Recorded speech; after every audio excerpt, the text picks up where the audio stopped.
Building Men is brought to you by Finish the Race Apparel, FTRapparel.com, the creators of all things building men, and by Become Stronger Industries, become-stronger.com, the creators of handmade steel maces, hammers, and other badass equipment.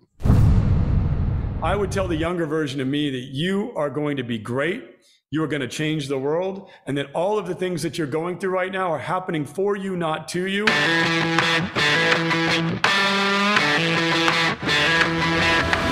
You're listening to the Building Men podcast with Dennis and Anthony Miralda, brothers on a mission to help you become the strongest version of yourself, mentally, spiritually, emotionally, and physically. What's up, brother? What's up? All right, so I have a good story. Today is our last day in this studio before we're moving into a brand new studio. It's a good story on my way down here. So I was doing a workshop for educators today. It was a 7-hour workshop. The workshop started at 9:30. So I left my house at 8:15. I figured I'll get there with at least a half hour to spare. No big deal. I'll get set up, get ready for what I'm doing, and then I'll just hang here for the podcast afterwards. So as soon as I get onto 295, the major artery going from Bordentown to Cherry Hill where the studio is, traffic is stopped. It's like backed up. And I'm looking at the Waze app, and it was like it was going to take me an hour to get here. Mm-hmm. And an hour brought me right to when I was supposed to start the workshop today. So immediately I went into panic mode. Immediately I was like, oh, I have to, what am I going to do? Like I'm going to teach 45 teachers today, and I'm going to get here with, I might not have any time to spare. So now I'm trying to go through like, what's my plan here? What's my plan of action? So I'm like, okay, I'm going to make my phone into a hotspot. I'm going to pull up my laptop, and I'll be on my laptop as I'm driving. Totally not safe. Definitely wouldn't recommend it to young drivers out there. But then I'm like, okay, I might be able to make it. So once, it was actually a lumber truck that was on fire on 295, which a lumber truck catching on fire, like that's big, not good. Not good for anyone there. I'm not a lumber person, but I would assume that they right. Shouldn't be lit on fire. Shouldn't be lit on fire. Got it. The gasoline truck, it was okay, got that by that, but the lumber truck was on fire there. And so I'm getting there, and I'm like, now my heart's racing, and I'm like, okay, I have the Zoom meeting up on my hotspot on my phone, the Zoom meeting's up on my computer. Now I'm like starting to hear the people come in. You hear like the doot doot doot, like as the people are coming into the Zoom meeting. So I'm starting to hear that. My heart is racing, and all of a sudden it's like this Mission Impossible thing where I'm like, am I going to be able to make it there on time? So I'm like whipping around cars, and I'm going as fast as I can. I run up into the studio. It was like 9:30 on the dot. And I was like all pumped up. I'm like, yes, I made it here. I'm all proud of myself. And then the internet's not working. So it was that moment where it felt like I was in Mission Impossible, or I was in like some movie, and like I'm ready to like defuse the bomb, and then I made it go faster. My heart rate starts racing. You clipped the wrong one. Oh no, I should have done the red wire, and I did the black wire, and now it's going faster. So I'm like, now what do I do again? So I got back onto my hotspot. The meeting started right on time, and I like took a sigh of like, oh, I'm okay right now. But I had this moment like, in my life, when you watch movies and you watch these different things on TV, and it's just like what they do, you know, it's the fourth quarter and it's a pressure situation, or the guy throws the axe and chops his head off, or whatever it is, they beat the bad guy. What's going on in their life? For me, I needed to get somewhere to start a meeting. For me, it was Mission Impossible. Yeah. That's what I went through this morning on my way here. You had the everyman situation, yes. You know, not the grandiose thing of being able to kill somebody or shut off the bomb. Exactly. So when I put this on, I'm gonna have like a music in the background of that Mission Impossible theme. So I'm gonna use that as a transition into bringing on our guest. And I always like to start with a fun story. So our guest, his name is Ryan Blair. I found him when I was listening to the Osha podcast with Anthony Trucks. So you know I have nothing but the utmost respect for that man. And as we were getting to know Ryan, we talked about Anthony Trucks' voice. And I mean, his voice, he needs to be narrating, you know, like some like unbelievable, like sexy movie or something. The guy just has the most. I just wanted to narrate my life. Yeah, exactly. If he's narrating your life is going to get better immediately. So our guest is Ryan Blair. He's an entrepreneur, philanthropist, and author. He's an inspirational human being. He is a father. He's a leader. He's overcome so much in his life, and we are absolutely honored to have him on the podcast. Ryan, what is up, my man? Nice to meet you guys. I appreciate it. Yeah, we were talking about Anthony, and if he's listening, and we are big fans of his voice, that's for sure. So I went through that whole thing of this moment that I went through of like unbelievable stress, and it worked out for me in the end. Have you ever gone through something like that? Have you ever gone through like a crazy situation in your life where your like heart rate is really up and it's like, can I reach this goal? Can I get to the end line here? Yeah, I've been shot at. I've had near-death experiences. I've had a lot of crazy situations in life. But as an entrepreneur, starting and building companies, there's been times where things have just melted down and unexpected events. One time I had a company that was doing 65 million a month in sales, and a JetBlue pilot had just taken my product and tweeted and got on the plane and then had a nervous breakdown and actually was locked out of the cockpit, and it was caught by, on camera. They took the plane down to the ground, and they basically, the news picked it up and they blamed my product and my company for this nervous breakdown. And so I'm, at the top of my game, number one in my category, and all of a sudden we're being completely slaughtered in the public media for having had some role in JetBlue having an emergency landing. And it turned out to be not the case, but we had to lawyer up. We had all kinds of challenges. So like when you run a big company, in a moment's notice, things can turn against you. So in a situation like that, Ryan, when you're the leader of the organization and everyone is looking to you to be the calming force, what is your process to go through in a situation like that? Do you have like a playbook in your head, like, okay, first thing I'm going to do is take 3 deep breaths? Or how do you go through that when situations like that come up? Well, back then I didn't have much of a playbook. So I let the stress get the best of me.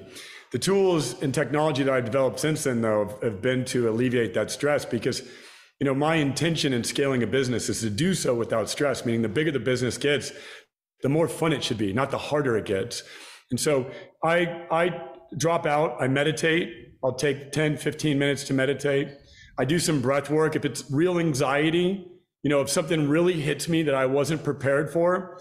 And the best way that I could equate it as an entrepreneur is you learn to take certain types of punches, and then all of a sudden one shows up that you hadn't been prepared for. And so that then will trigger you. It'll shift your energy. It might take you from a positive state to a negative place. You might want to lock your door and hide away, but that's not going to solve any problems. And that's not what you're called to do as a leader. So breath work, meditation, I'm very spiritual, so I'll dive into prayer.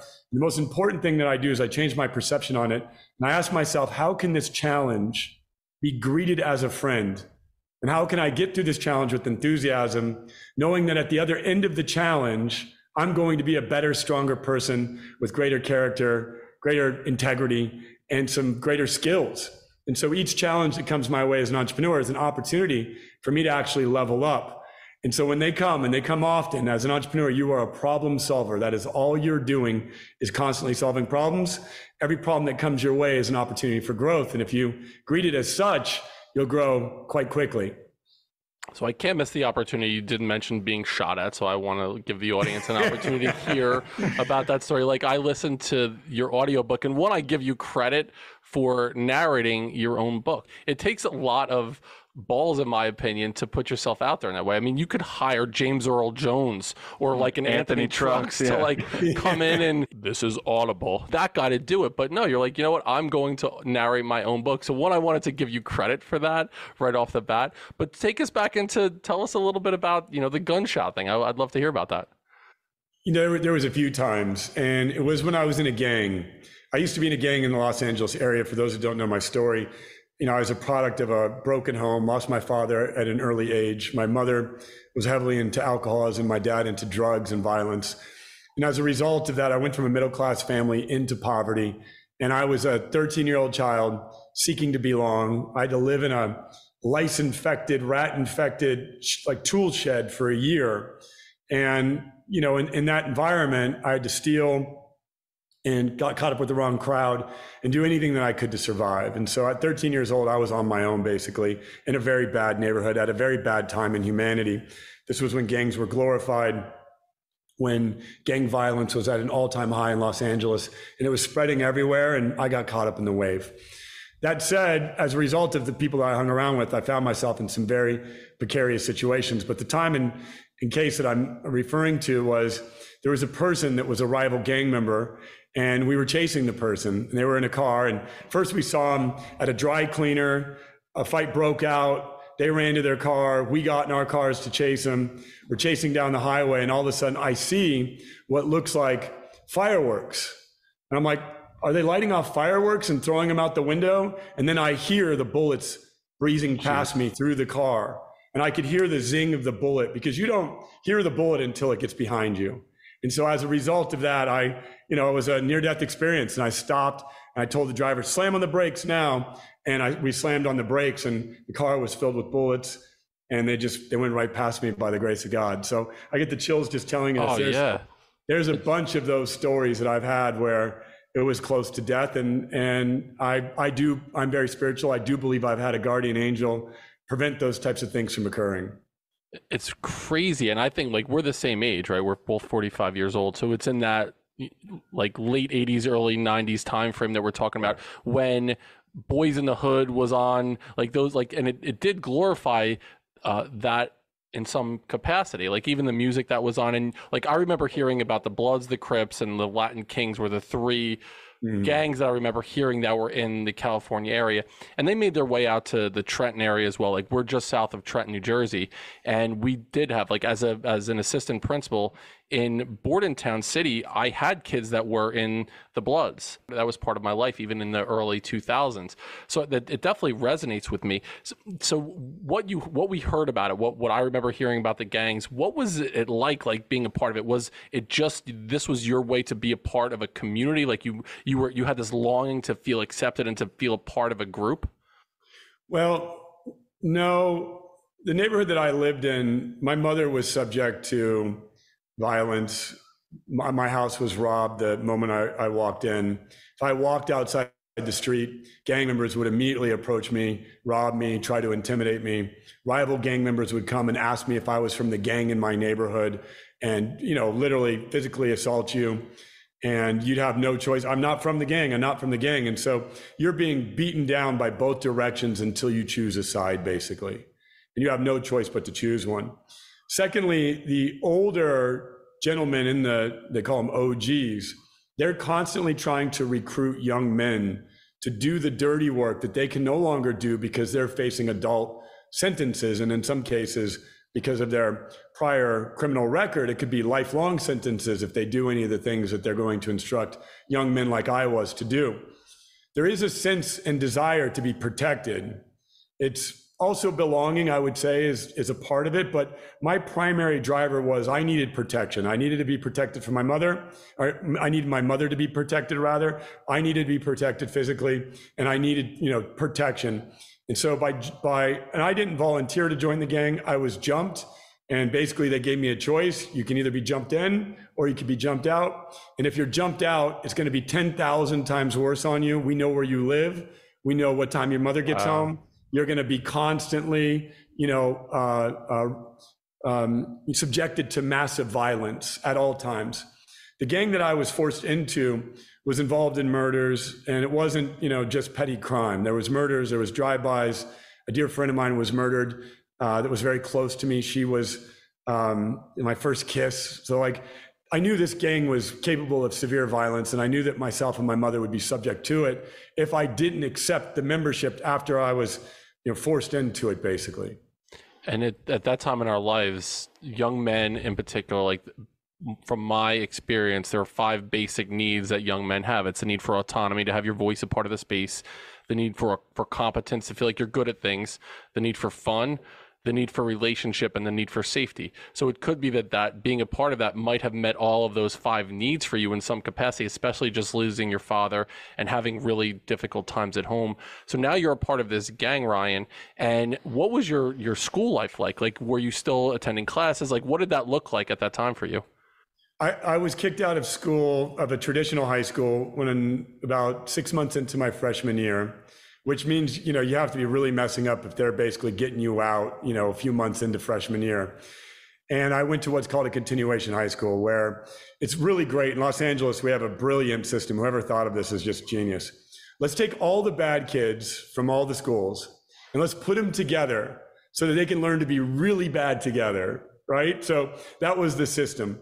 And so now I'm in a school, not with 3,000 people like I was, but with 300 of the worst criminals that the high school system has to offer.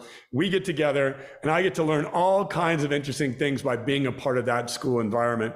In essence, I learned to be a professional criminal. And I never paid attention in school whatsoever. I was on probation pretty early on, so I was forced to go to school. Otherwise, I would go to jail. So if I didn't have a certain amount of days where my butt was in the seat and the teacher said, yeah, he showed up, they would basically send me to jail and I'd have to do my school time there. So the only reason why I went to school was to 100% check the box so I didn't have to go to jail. And I mean, that's like Arkham. It was like from DC Comics, from Batman. It was like having the Joker, the Riddler, and the Penguin all in the insane asylum at the same time. Right, like, no, nothing's going to happen here. This will be fun. Put them all together. Like, we'll just keep them there. Yeah. It's exactly right. And you probably learned more about being notoriously deviant during that time than you would have if you were in the regular high school. Well, absolutely. I learned economics. I learned importing and exporting. Right. I learned buying low and selling high. I learned leadership. There was shiv making or shank making, right? Yeah, I learned all the valuable things. Yeah, I learned illegal entrepreneurship. I learned influence. I learned all kinds of things. I learned survival. But there were some teachers, I have to tell you, being that you're from the educational system, that there was one in particular, principal. And the reason why my mom and I left was because I went to her. When I lived in that lice-infected shack, I kept getting lice. And they would come in and they'd do the comb check. I don't know if they still do this in school. Oh, man, that was brutal. Yeah. They'd do the comb check and then they'd tell you have to leave class, right? What more greater embarrassment that you can have than, having your hair checked in class and all of a sudden they're like, he's got lice, you're out. And then I would keep getting it. And so finally I shaved my head because I was sick of being called out of class because of lice. And there's no way that I could get rid of it because I lived in a shack with rats in it. And so the lice infection was on the rats and they were passing them to me every night. And so finally I shaved my head. And at that time, it wasn't a popular thing to do for a Caucasian man to shave his head in a heavily ethnic environment. And so they would make fun of me. Ryan Blair has no hair. Ryan Blair has no hair. And this is 8th grade. And so a principal pulls me out and says, what's going on with you? What's wrong with you? What's happening at home? And I explained to her, I haven't seen my mom in nearly a year, or she comes by every couple of weeks. I'm living in a shed. I don't have washer and dryer. I'm not eating, correct food. And the reason why is because my dad's going to murder me if he finds out where I'm staying. He's a legitimate threat. He's told me my life will end if he finds out where I live. And so the principal says, well, I got to get social services involved. And I didn't know what that meant. And I was like, no way, my mom's going to be devastated when she hears this, right? Because my mom was a victim as well. So I convinced the principal to hear my mom out and to have a meeting with me and my mom before social services gets involved. And they gave my principal gave my mom an ultimatum. She said, if you don't get Ryan out of the environment that he's in right now, where he's being abused, you are negligent and you are just as guilty as his father is at the abuse if you tolerate this and allow this and condone this to occur. To my mom's credit, she said, okay, I'll leave him because I don't want Ryan going into protective services. And that was the end of the middle class environment that I had and the beginning of poverty, basically. And the irony of that story is my mom wasn't prepared to leave my father. She had no choice. So my dad resented me and hated me, and my mom resented me, didn't hate me by any means. She loved me, but resented me as well because I was a rat. I told on the family, and we were taught to lie and never tell anyone where the bruises came from, never tell anyone why we had the type of injuries that we had, why my mom was black and blue. Like, we had to lie about everything to cover up the violence in our family. And I went and told the truth. So, I share that with you because maybe there's someone out there listening in right now that is enduring a similar hardship. And it took a lot of courage for my mom to leave my father. But in doing so, yes, we were moved from middle class to poverty, but that was the beginning of a new beginning for us, away from at least the tyranny of my father at the time. Wow, that's a crazy story, Ryan. And you think about, too, what we're learning now, the impact of adverse childhood experiences and how it manifests itself in our adult life. Like an adverse childhood experience, like a traumatic event that we're unable to emotionally sit with at the time that we're going through it, and how that shows up later on in our life. So I'm going through several at the same time.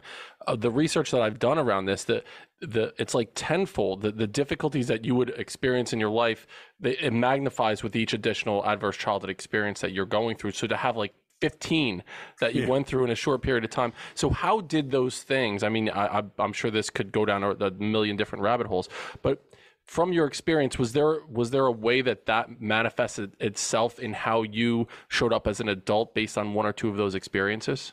Yeah, there's a double-edged sword there. So I have to give a cautionary tale here, because if you look at my life now, you would say, wow, what a great environment to create a very successful entrepreneur. Like the perfect chemistry occurred for me to become great at entrepreneurship, because entrepreneurs have to take a lot of risk. And I've never had a problem taking risks, because the risks that I take as an entrepreneur are nowhere near the risks that I had to take just waking up each day, living in a neighborhood where I was worried about stray bullets killing myself and my mother. So as a result of that, I had the perfect environmental conditions to become an excellent entrepreneur.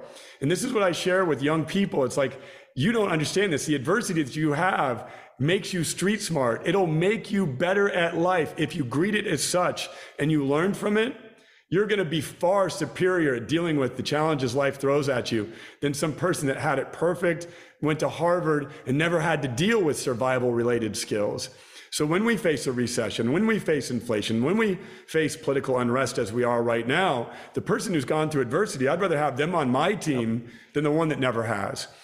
And as a result of the deep work that I've done in healing the childhood traumas, and this is what I teach people to do, is heal the traumas, because I've had many of them, as you had mentioned. As a result of the healing that I've done there, I have a greater compassion, I have greater empathy, I have more humility. I didn't get it all at once, by the way. It was a process throughout my entire adult life to get to where I'm at right now. And I'm still growing and I'm still learning each and every single day. But I would tell you that I'm grateful for my experience.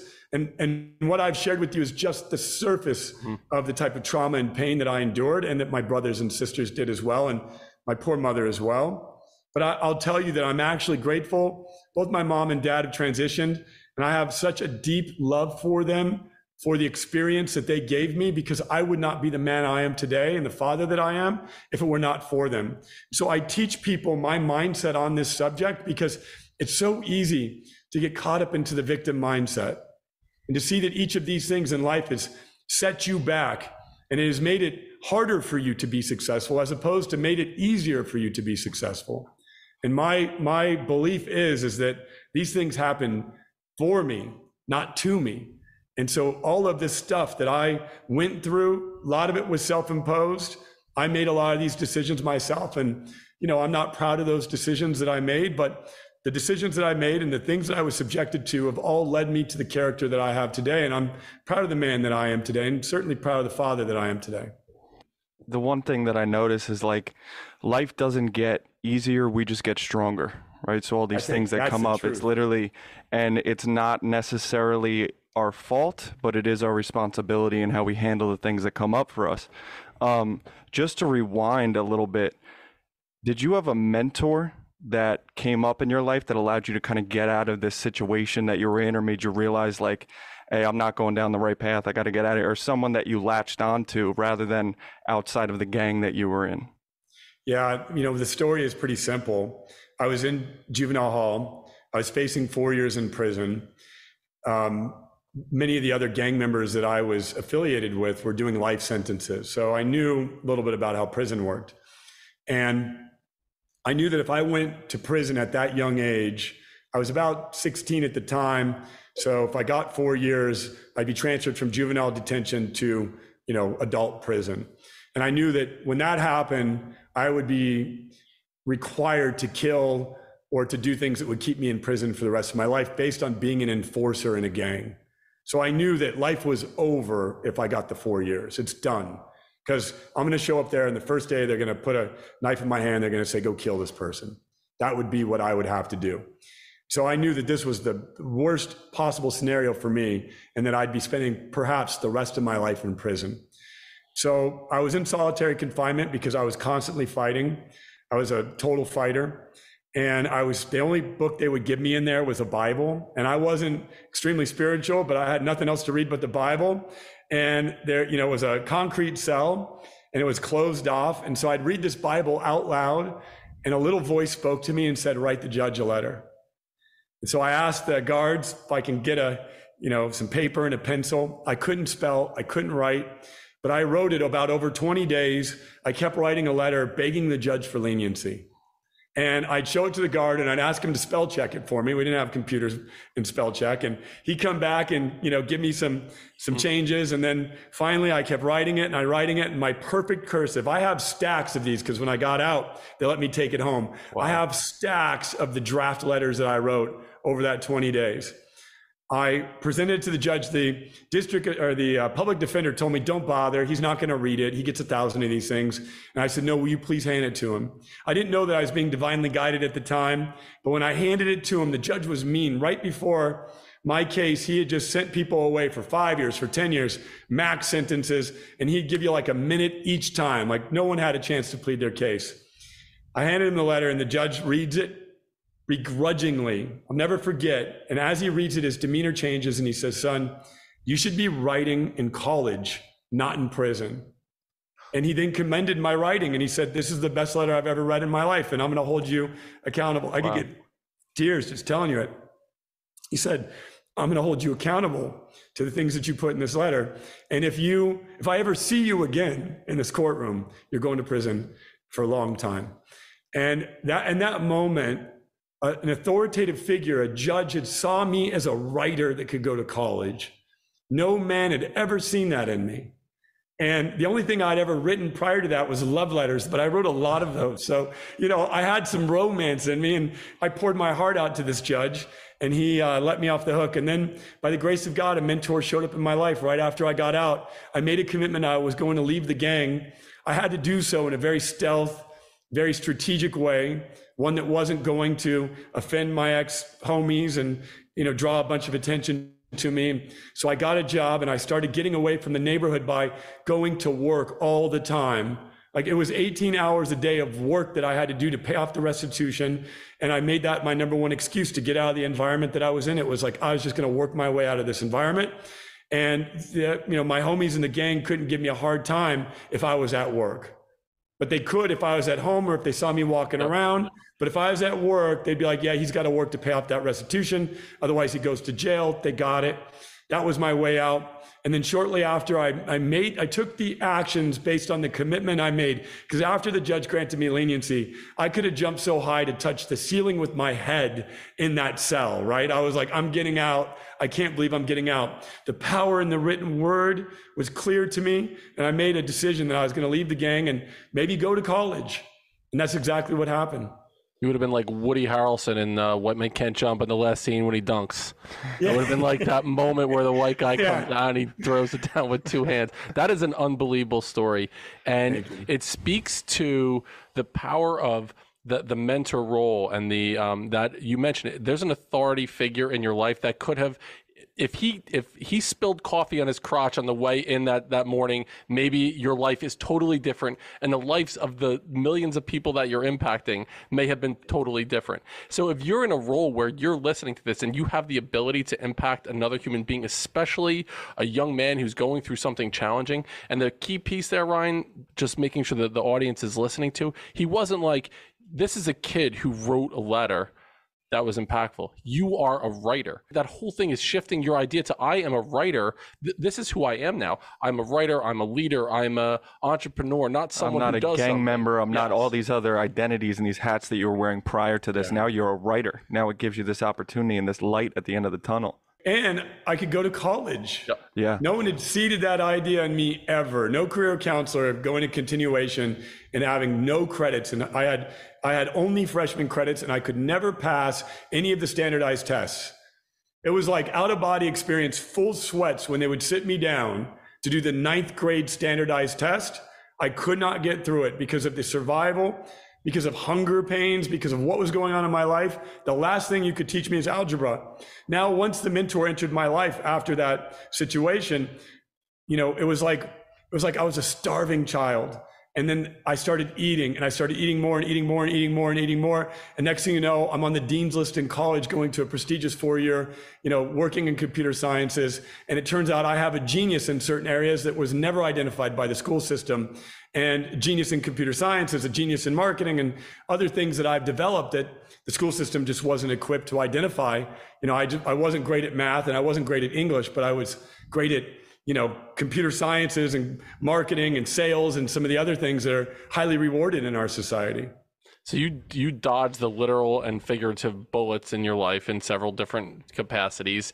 So from that point where the judge tells you this, you go and you get the job and you start, what's the next step in your life? You mentioned going into college, becoming a writer. Like, take us a little bit on that journey right now and the next steps of what you were doing. It was just, I made a decision that I was going to honor the words in the letter that I had told the judge, which I told the judge that I was not going to come back. I was going to make my mother proud, that I was sorry for what I did, that I was going to leave the environment that I was in, the influence of the gang that I was in. And I took action on those steps. Then my mother was working in a deli, barely making over minimum wage. And a man came in and took an interest in her. And he wanted to take her out on dates. And I was very protective over my mother. And so she said that he would have to meet her son because I was very protective. And any man coming into my neighborhood needed my blessing. And certainly any man coming up to my house, he would either be robbed or he got my blessing. But I had gained enough influence in the neighborhood and authority in my position that no one would rob anyone that I said stay away from. And so I had to give the man a pass. And he had to come to me for that pass, basically. And he sat down in front of me, and my mother said, he's a rich man and he wants to meet you. And I said, perfect, because I was going to rob him. That was my intention, right? I was like, this is wonderful. Thank you, Mom. You brought me an opportunity. And because that's what I did. And that's what we did in the neighborhood I lived in. And he came in and he sat down and he saw my tattoos, and I still have my, tattoos. Some of these are cover-ups. And he's like, never forget it. He's like, I'm sorry. And I'm like, why are you sorry? Like I thought I was tough. And he's like, I'm sorry you've had to go through that. I'm sorry you've had to, have a life that you've had to have. And he saw the pain that my mother and I were in. And he agreed to mentor me. He asked me to set my goals. I resisted. I was like, what does a rich man like you know about me and my life? How dare you ask me to set goals? And he's like, just shut up. Here's a pen. He was totally disarming. He was like 5'5", bald, flamboyant, wearing pinky diamond rings and loud, bright suits. So, I was this big 270-pound thug that had been in thousands of fights. And this guy's like, just let me help you here. And he grabs the pen and the napkin and he says, what do you want out of life? And I said, I want to get out of my mom's house. I don't want to live with my mom anymore. And he's like, great, we'll write that down. I want a car that's cool. At the time I was driving a 1978 Toyota Corolla station wagon that was beat down. It didn't have a muffler. It would stall out. And so I wanted a car that was cool. I wanted to play basketball and be fit and be healthy. I wanted to find a girlfriend. I wanted to make, at the time, minimum wage was like $4 an hour, I think, somewhere around there. And I think I said I wanted to make like $7 an hour. Yeah, which will tell you, I thought I was better than minimum wage. Yeah. I wasn't a minimum wager. I wanted 40% above minimum wage. And you're like, and I want your pinky ring, Stumpy.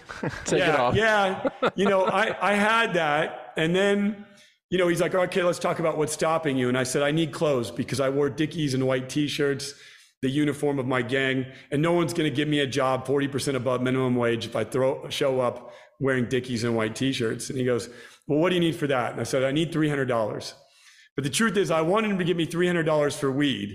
I wasn't going to get the $300 and spend it on clothes. I was trying to take him down a direction to give me some money because I knew he had it. So I thought, hey, maybe I'll put this idea on the table. I need some clothes. And he goes, okay, tell you what, you listen to these audio tapes and I'll take you to Ross Dress for Less and we'll get you some nice clothing so you can go on job interviews. But you have to listen to it 3 times and I'm going to quiz you on it to make sure you listen to it.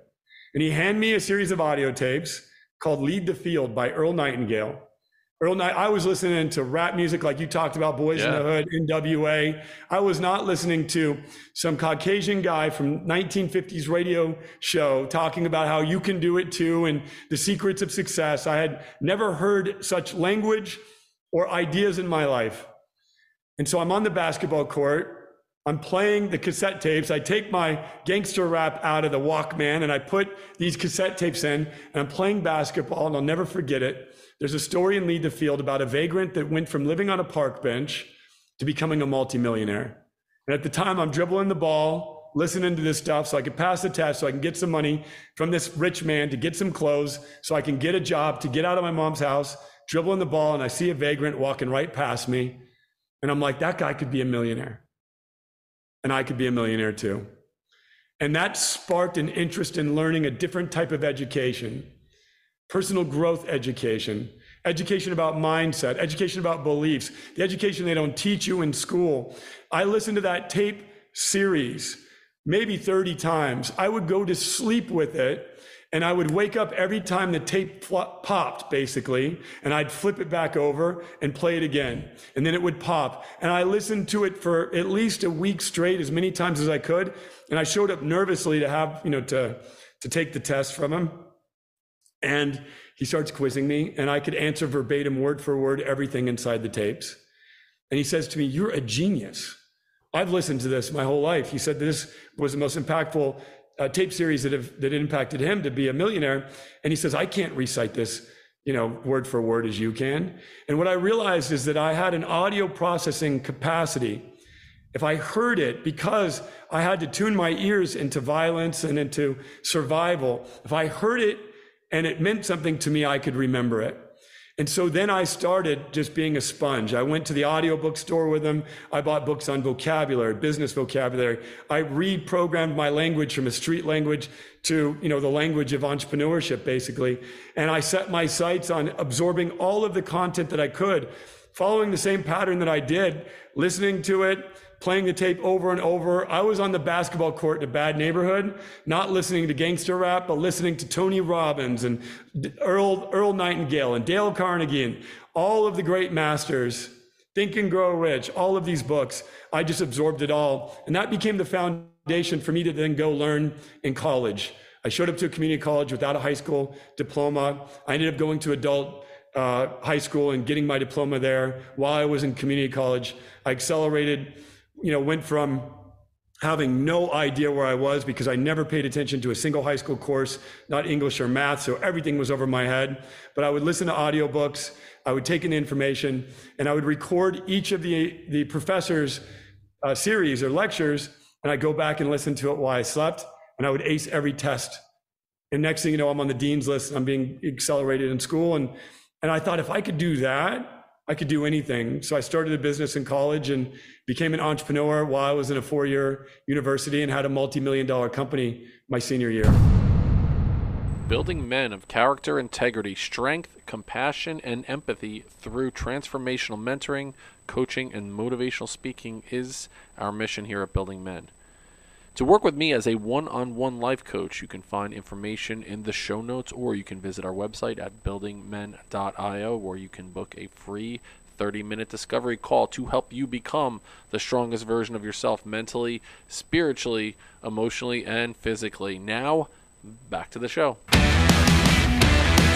Absolute wild story. I get chills listening to it, and even being in that mid to late 90s time frame, where, like you mentioned, everyone else is listening to Public Enemy. They're listening to Flava Flav, and you have an Earl Nightingale. And I'm almost thinking like what that sounded like on a cassette tape. For those of you who've never listened to a cassette tape when it got, and you have to fast forward and rewind and pause and then take it out and flip it over to the other side. I'm almost picturing it's like listening to Patches O'Houlihan from Dodgeball when he's giving the dodgeball black and white video, dodge, dip, dive, duck, and dodge. Five Ds of dodgeball.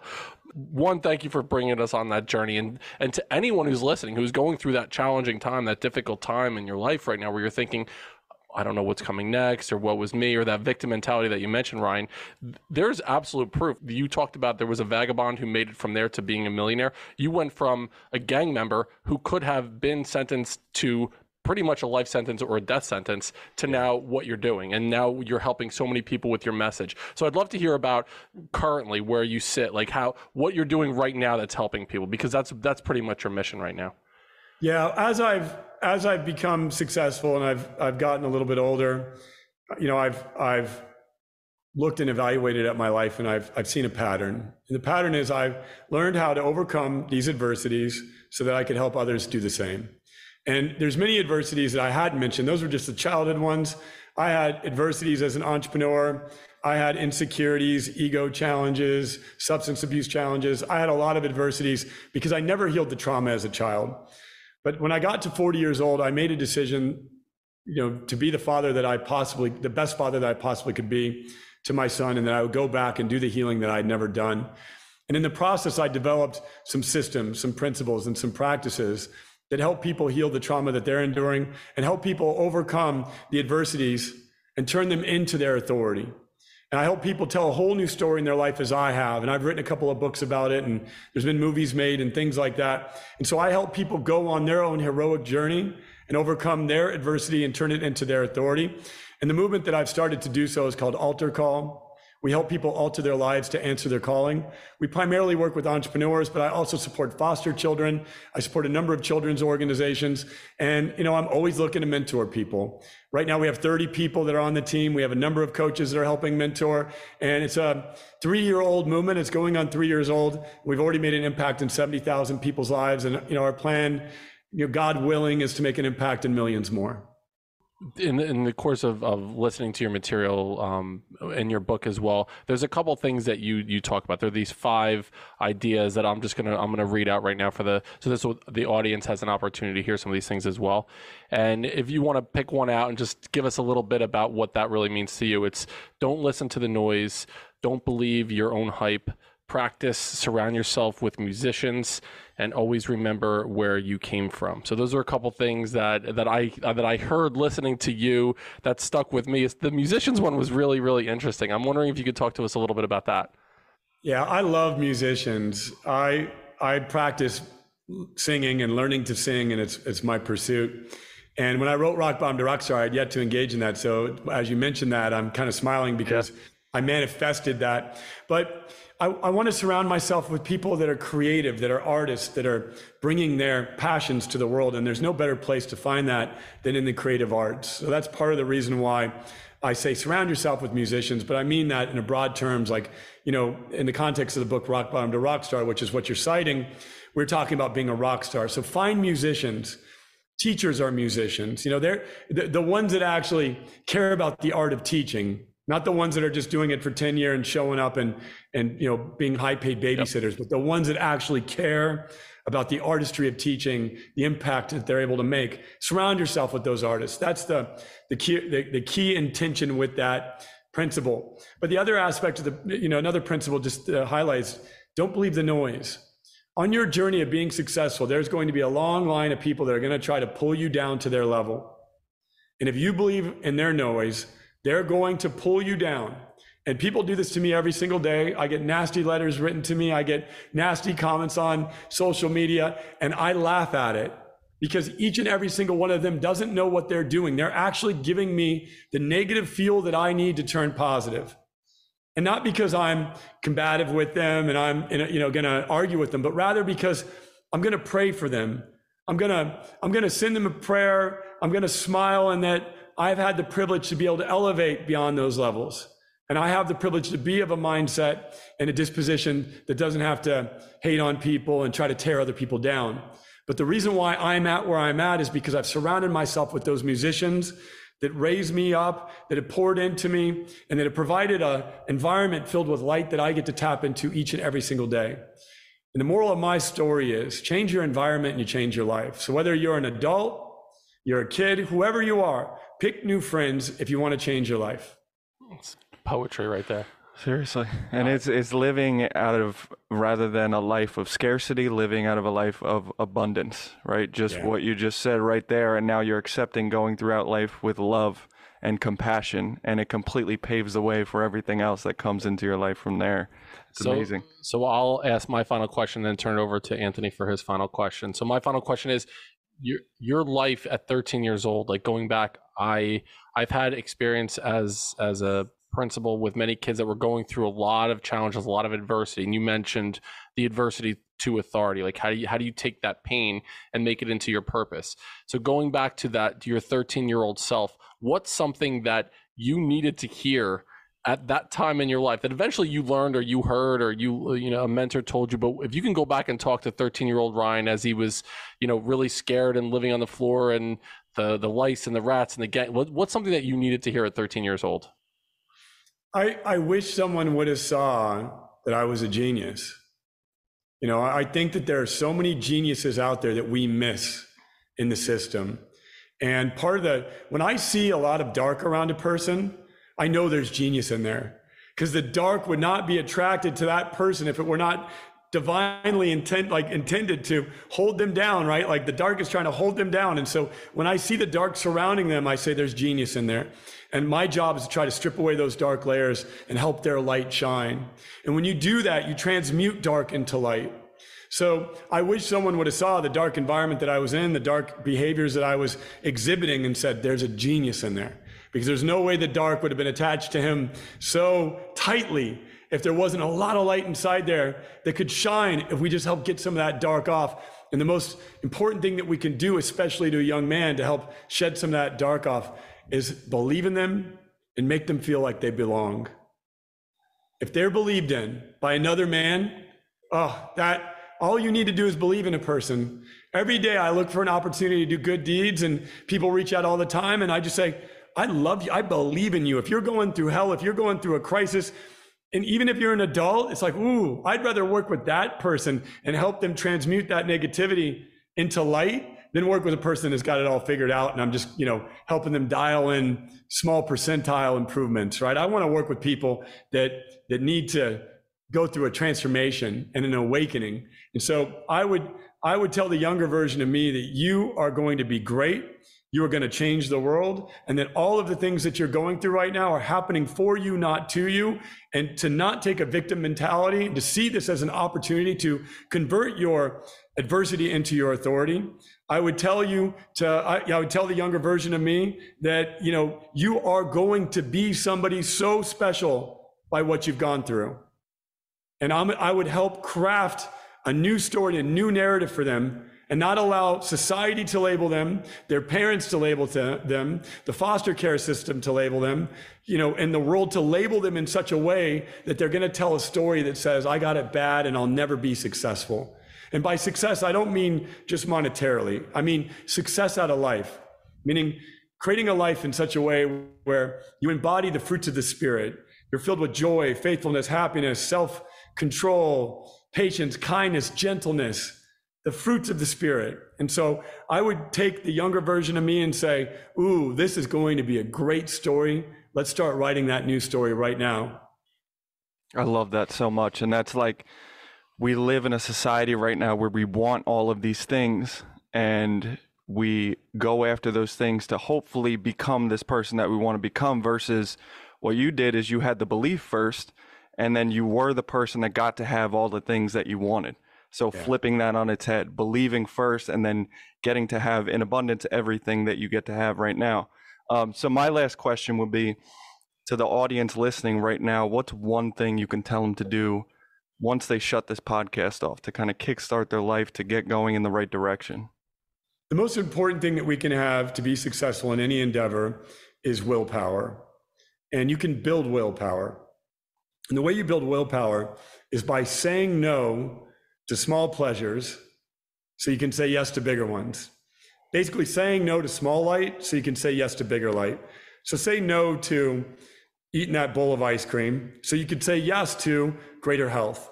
Say no to cigarettes so you could say yes to greater longevity in your life. Say no to alcohol or drugs so you can say yes to fully living life to its highest potential.